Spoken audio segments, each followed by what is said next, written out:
Hello and welcome to The Drum. I'm Steve Cannane. Coming up, putting the slipper in. In a major shock, Labor gets up their nomination for Deputy Speaker.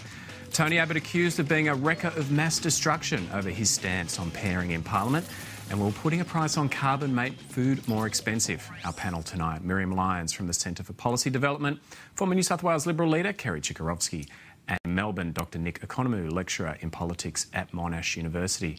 Well, the 43rd Parliament is going to be full of surprises, and we just got one with the election of the Deputy Speaker. Labor nominated Queensland Liberal MP Peter Slipper, and Mr Slipper won the ballot against Nationals MP Bruce Scott, 78 votes to 71. Chris Uhlmann, our political editor, joins us now from Parliament House. And Chris, the big question is, has Peter Slipper done a deal with Labor? He says not. He says that he hasn't done a pairing deal, he hasn't done a deal on anything else. It's just that he's accepted this nomination that was put forward by the Labor Party. He wasn't the Coalition's nomination, and when he got up to speak, his speech was met with stony silence by his own side. So he may not have done a deal with the Labor Party on pairing arrangements or anything like that, and of course they aren't written into the standing orders in any event. As Anthony Albanese pointed out, these are I'm getting a bit of feedback, sorry. As Anthony Albanese pointed out, these are agreements that are met by people on the basis of honour more than anything else. Chris, just wanted to find out if they haven't done a deal with Peter Slipper, if Labor hasn't done a deal, why would they put him up to be nominated? Well, first and foremost, they have managed to exercise some power on the floor of the House. So they've shown the Liberal Party what they can do. This is not the Liberal Party's nomination. This is not the outcome that they wanted. And Peter Slipper said yesterday when he missed both the Liberal Party room meeting and the joint party room meeting that he was in the shower. Well, one wonders, Steve, whether or not he might be in the shower at other times that are of great importance to his coalition in some time in the future. Yes, that was a very long shower yesterday afternoon he was taking. What about the issue of the independents, though? Why would they vote for Peter Slipper? Well, the independents have been greatly annoyed by what the coalition's been doing recently and the way that they have been behaving. So you can imagine that there is some disquiet on those benches, and particularly among people like Rob Oakeshott, who believes that that group hug that he keeps referring to actually meant something in his own words. So that reform agreement was dear to his heart, so I'm sure that he probably would want to send a message to the coalition. What we're seeing is politics. It's not politics in a new paradigm, it's straight politics. This has been an exercise of power by the government today, and the people on the coalition benches now will have to bite their tongues. What do you do with someone in this circumstance? You can't kick him out of the party room. If you do, he's going to act as an independent entirely and may well give a pairing arrangement that they don't want. So the coalition's in a difficult circumstance. But I wait with bated breath to see the way this chamber goes when it breaks up, because I don't think that there'll be too many people from the coalition rushing to congratulate Peter Slipper. In fact, I think that he will be persona non grata in a fairly big way with his colleagues. Chris Uhlmann, thanks very much for that update. Thanks, Steve. Chris Uhlmann, the ABC News 24's political editor, and Kerry Chikarovski, what are you hearing from the coalition ranks about Peter Slipper and his ascent to Deputy Speaker? Well, they certainly were surprised by it. I thought last night when Peter was out there saying, well, no, there's no deal done, that they may have actually put him to bed, as they say, and that they mightn't have had another nomination. I think Anna Burke, who was the previous Deputy Speaker for the Labor Party, was probably surprised by the nomination as well, because she misses out. And I kind of don't understand why the Labor Party have done it, because if there is no deal, if there's no deal on supply, no deal on confidence, no deal on pairing, what they've done is handed over a position which carries with it some prestige, certainly carries more money, and they've handed it over for no gain. So that's your understanding as well, that there's no deal done? Look, I only had a little bit of time from the time we heard it had happened until I walked in here, but I made a couple of calls, and certainly that's the view within the coalition people that I spoke to, that he is quite genuine in saying that he hasn't done a deal. And that's why the Liberal Party and the coalition people are scratching their head as to why the Labor Party did it. And I think Chris is probably right. I think this was more about an exercise of power by the Labor Party than anything else. They wanted to flex muscle. How will that first coalition party room meeting be for Well, Peter I asked Slipper? that question. I did actually ask, and I must say that I obviously didn't have a chance to talk to any of the politicians involved because they were still in the chamber. So I've talked to some fairly senior people who are on staff. And one of the comments I got was, well, you know, because he's done no deal, there really should be no anger or angst which would preclude him from being in the party room. I'm not entirely sure how some of the senior people within the coalition political ranks would feel about that. But look, if he's taken the money and taken the money in the position, well, that's one thing. So do you qualify for rat status if you haven't done a deal? I can imagine how Alex Somerley's feeling, because didn't they offer it to him first and he turned them down? So he must be feeling pretty annoyed about the whole thing at the moment. He must be. So look, I would hope that in the new paradigm, to use the language, that everybody will rise above this and Peter will still be welcome in that party room with, warm and open arms. Nick Economou, what's your reading of the developments this afternoon? There are interesting developments, and as Chris Ullman was saying, presumably part of the exercise is a show of power on the floor of the House of Reps. I think the other thing we have to remember is that one of the roles that the Deputy Speaker performs is to be Chairman of Committee. When the legislative process, when bills are being debated at the House, they go through committee stage where the opposition has the opportunity to move amendments. My understanding is that when the Deputy Speaker takes the chair as Chair of Committee, his status is similar to that as the Speaker. In other words, he can't vote on legislation as it's being debated clause by clause. So I rather suspect that in addition to indulging in an exercise of realpolitik on the floor of the Reps, the government is also thinking about the committee stage when legislation comes up. That's going to be very interesting in the House of Representatives. In the past, of course, the two major parties have dominated the numbers, and governments usually have a pretty clear majority in the lower house, and committee stage in the Reps is not that important. Not as important, say, as it is in the Senate, where the numbers are quite different. But in this Parliament, the process by which the House of Reps debates each clause of a piece of legislation is going to be very, very interesting, very difficult, and I think that part of Labor's strategic thinking is having Mr Slipper as Deputy Speaker, the government, may improve their standing vis-a-vis any committee votes by one. Well, before the drama of the vote for Deputy Speaker, there was another ballot on the floor of the Parliament. Harry Jenkins returned unopposed as the Speaker. The government and opposition both seemed happy with Jenkins' reappointment. I sense a possible change ahead of us, for us and for you, Mr Speaker, in this Parliament. The outcome of this year's election has renewed the importance of your office in making our Parliament succeed.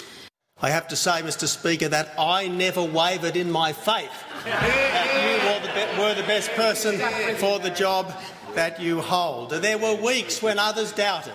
There were weeks when you must have doubted yourself what was going to emerge from this Parliament, but I was with you every step of the way. I was your true friend, and I was the true friend of a genuinely independent speakership in this Parliament.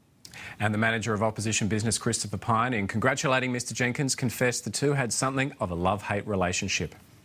Mr Speaker, I think it's fair to say and it's honest to say that you and I have had something of a love-hate relationship over the last few years as Manager of Opposition Business.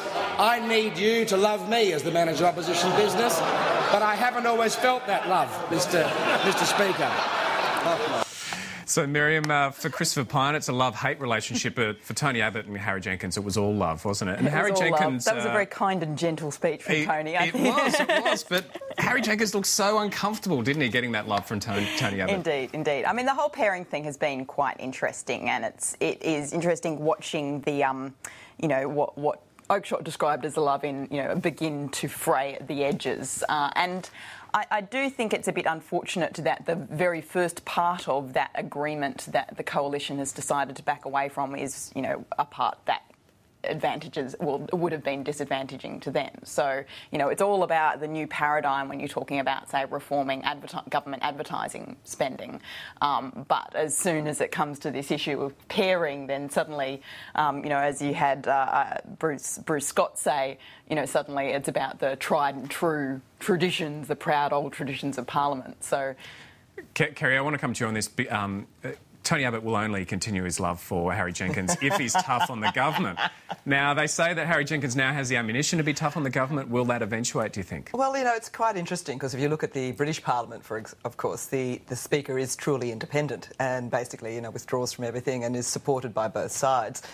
Dragged unwillingly to the chair, takes the position and then holds on to it for grim death, but does so as an independent Speaker. Now, look, in this particular Parliament, you would assume that, given the closeness of the numbers, that the Speaker has a much stronger role to play in ensuring the behaviour in the House.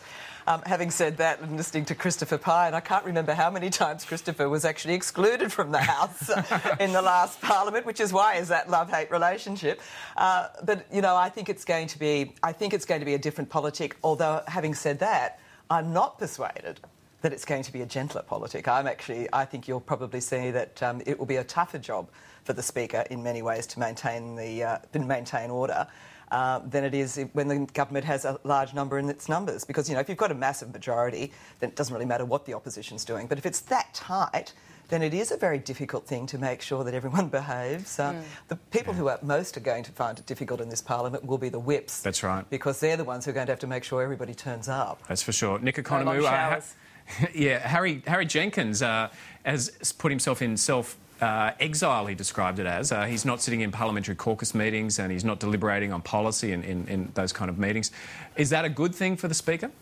Well, my understanding is that that's part and parcel of the agreement that was struck between Labor and the two crossbench independent MPs, Oakeshott and Windsor, as part of their approach to parliamentary reform. In his acceptance speech, Mr Jenkins gave us a bit of an insight into the way in which his speakership had run in the previous Parliament. He'd noted, for example, that when the Labor caucus met, he would attend, but if the caucus would discuss parliamentary tactics, he would absent himself.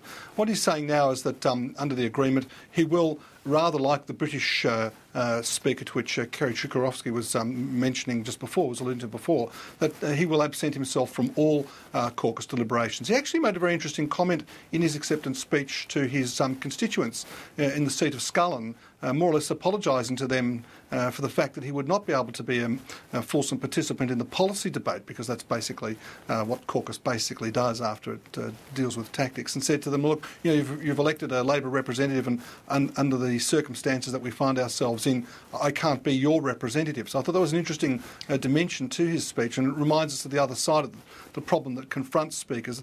You know, the tradition in Australia is not the British tradition. The tradition is that speakers are part and parcel of the governing, they're aligned with the governing party, and some speakers tend to be a little bit more partisan than others in their dealing with the operation of the House. I actually think that given the very close numbers that are in place, there will actually be, I think, very careful behaviour in the House of Reps, and I'm not sure that some of the blustering that's been coming from the opposition about pairing will come to pass. We have to remember that pairing is a time-honoured Westminster tradition, because what it does primarily is preserve the status of the House as determined by the electors. So I think that some of the threats that have been going around about, oh, we won't pair if a Labor MP has to absent themselves because they're having a baby, or if the Prime Minister is going to an overseas trip that we think is frivolous. I think that's a bit of sabre rattling. I'll be surprised if that actually happens. Well, let's talk about that issue of pairing, because the opposition leader Tony Abbott did say today, he defended his tough stance on pairing votes in the new Parliament. The government wants the coalition to guarantee it will forego a vote when government MPs are overseas or absent from Parliament. The coalition says it will only pair a vote if an MP is away for reasons of national importance or special personal circumstances. Now, the government has accused Tony Abbott of being a wrecker, but speaking in Canberra this morning, Mr Abbott defended his stance. I think it's very important when the Parliament sits that the first duty of all members, including the Prime Minister, is to the Parliament. Now, we won't be unreasonable about denying absence to ministers who need to travel, but it's got to be something which is clearly in the national interest, and leaving the Parliament to attend Labor Party fundraisers, leaving the Parliament to attend mere talk fests that are not in Australia's national interest. We'll be making our judgments about these issues. Made those comments on the doors this morning. Government Minister Simon Crean said he'd have to cancel his appearance at the Press Club tomorrow due to what he called Tony Abbott's hardline approach to pairing. Now, the opposition has since granted Simon Crean a pair for the duration of his speech, so he will be able to turn up to the Press Club tomorrow. Miriam, what do you think of Tony Abbott's approach here? Well, I guess it all comes down to whether the coalition and the Labor government agree on questions of what is a matter of national importance. I think it is in the coalition's